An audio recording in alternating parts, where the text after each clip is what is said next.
അസ്സലാമു അലൈക്കും വറഹ്മത്തുള്ളാഹി. സഹോദരങ്ങളെ, എല്ലാ മാതാപിതാക്കളോടും കൂടി സ്നേഹത്തോടെ പറയാണ്. എന്താണെന്ന് വെച്ചാൽ, നിങ്ങൾ നിങ്ങളുടെ ജീവിതം ഒഴിഞ്ഞു വെച്ചിരിക്കുന്നത് മക്കൾക്ക് വേണ്ടിയാണ്.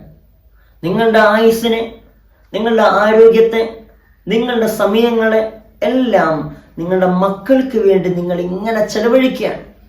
ആ മക്കളോ നിങ്ങൾ ചെലവഴിച്ച, നിങ്ങൾ ഉണ്ടാക്കി വെച്ചിരിക്കുന്നതെല്ലാം ആസ്വദിച്ച് നടക്കുന്നു. എന്നാൽ നിങ്ങൾക്ക് വല്ല ഉപകാരമുണ്ടോ? നന്നായി ശ്രദ്ധിക്കുക. ഞാനിത് പറയുന്നത് ഒരുപാട് മാതാപിതാക്കളുടെ കണ്ണീരുകൾ കണ്ടതുകൊണ്ട് പറയാണ്.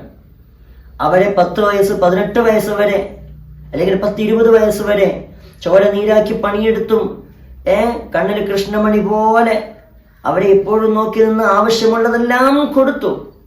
അവർക്ക് വേണ്ടുന്നതൊക്കെ ചെയ്തു കൊടുത്തും വളർത്തുമ്പോൾ ആ കൊടുക്കുന്നതൊക്കെയും ആസ്വദിച്ച് തിന്ന് ഉഷാറായിട്ട് തൻ്റെ ശരീരത്തെ മറ്റൊരാൾക്ക് വേണ്ടി വകവെച്ച് കൊടുക്കുന്ന എത്രയോ മക്കള്.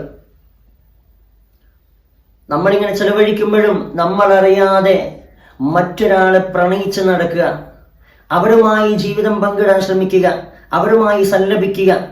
ഈ ഉപ്പയും ഉമ്മയും, അല്ലെങ്കിൽ ഈ അമ്മയും അച്ഛനും എവിടെയൊക്കെയോ കഷ്ടപ്പെടാൻ.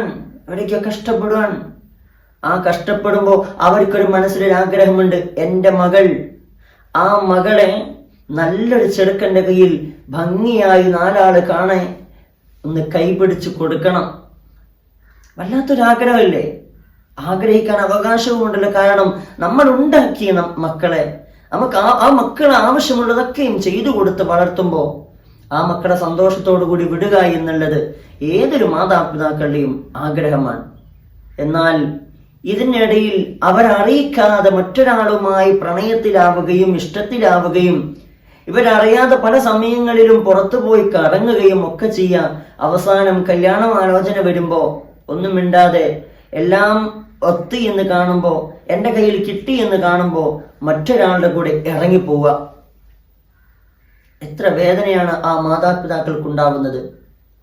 ഇതിനെ സപ്പോർട്ട് ചെയ്യുന്നവരുണ്ട്. പല മക്കളോടും നിങ്ങൾക്ക് ഇപ്പൊ കിട്ടുന്ന ജീവിതം നിങ്ങൾ ആസ്വദിച്ച് ജീവിക്കുക എന്ന് പറയും. ഏതുകൊണ്ടാണ് ആസ്വദിച്ച് ജീവിക്കുന്നത്? ഇവരുടെ മാതാപിതാക്കൾ ഉണ്ടാക്കി വെക്കുന്ന, അവർ കഷ്ടപ്പെട്ടുണ്ടാക്കുന്നത് കൊണ്ട് അതെടുത്തിട്ടാണ് ആസ്വദിച്ച് ജീവിക്കുന്നത്. ആ ആസ്വാദനം പല രൂപത്തിലും ഇങ്ങനെ പോയിക്കൊണ്ടിരിക്കുകയാണ്. ഈ അമ്മയും അച്ഛനും, ഈ ഉമ്മയും ബാപ്പയും എന്ത് പിഴച്ചു? എൻ്റെ മക്കൾ സന്തോഷിക്കണം എന്ന് കരുതിയിട്ട് അവരുടെ ജീവിതം അവർ ജീവിക്കാതെ, അവർ ആസ്വദിക്കാതെ എല്ലാം ചെയ്തു കൊടുക്കുന്നു. എന്നിട്ട് അവർക്ക് അവസാനം കിട്ടുന്നത് കണ്ണുനീരുകൾ മാത്രമാണ്. ഈ ഒരവസ്ഥ ഇതൊന്ന് മാറ്റിയെടുക്കേണ്ടതുണ്ട്. അതിന് മാതാപിതാക്കള് ഉണ്ടാക്കിയതെല്ലാം മക്കൾക്ക്, ഉണ്ടാക്കിയത് മുഴുവനും എൻ്റെ മക്കൾക്ക് എന്ന് പറഞ്ഞ് മാറ്റിവെക്കുന്നതിന് പകരം ഒരുപാടൊന്നും ഉണ്ടാക്കി കൊടുക്കാതിരിക്കുക. കുറച്ചൊക്കെ അവർക്ക് മാറ്റിവെക്കാം. എന്നാൽ നിങ്ങൾ നിങ്ങളുടെ ജീവിതം ഒന്ന് ജീവിക്കുക, ഒന്ന് ആസ്വദിക്കുക, ഒന്ന് യാത്ര പോവുക, ഒക്കെ ചെയ്യാൻ ശ്രമിക്കുക. നാഥൻ തുണക്കട്ടെ.